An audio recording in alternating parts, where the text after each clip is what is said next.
তানজিদ তামিম এবং পারভেজ ইমন এরা দুজন আছে, জুটি আছে। এই আজকে একদিন কালকে একদিন, এইভাবে তো খেলা ভালো হবে না। মুস্তাফিজকে আজকে নাই, এইভাবে তো খেলা আমরা ভালো আশা করতে পারি না। একটা প্লেয়ারের যে সিস্টেম থাকতে হবে, বোর্ড ম্যানেজমেন্টের কোনো সিস্টেমই ভালো না।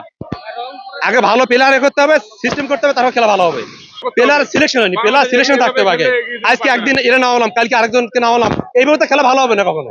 মুস্তাফিজের খুব দরকার ছিল, মুস্তাফিজের দরকার ছিল, তারপর ইমনের দরকার ছিল ভাই, ইমনের দরকার ছিল। এই ব্যাটিং সহায়ক উইকেটে আমাদের পাওয়ার হিটার দরকার ছিল। বাংলাদেশ প্রথম 2 উইকেট পড়ার সাথে সাথে বাংলাদেশ পুরো ফ্লপ। পাকিস্তান প্রথমে যে রান করা শুরু করছিল, ঠিক আছে, তা সেই হিসেবে বাংলাদেশ ভালো বোলিং করছে এই পিচে, ঠিক আছে, কিন্তু বাংলাদেশ পুরো ব্যাটিং সহায়ক উইকেটে মানে ব্যাটিংটা বাংলাদেশ ভালো করতে পারে নাই। ফিল্ডিং এ অনেক অনেক ভুল ছিল ভাই, অনেক ভুল ছিল, ঠিক আছে। বাংলাদেশের ফিল্ডিং এ, ঠিক আছে, সহজ ক্যাচ মিস করে এবং মানে 4 হয়ে যায়, ঠিক আছে। ওই ফিল্ডিং ভালো করতে পারে নাই, বাজে ফিল্ডিং করছে।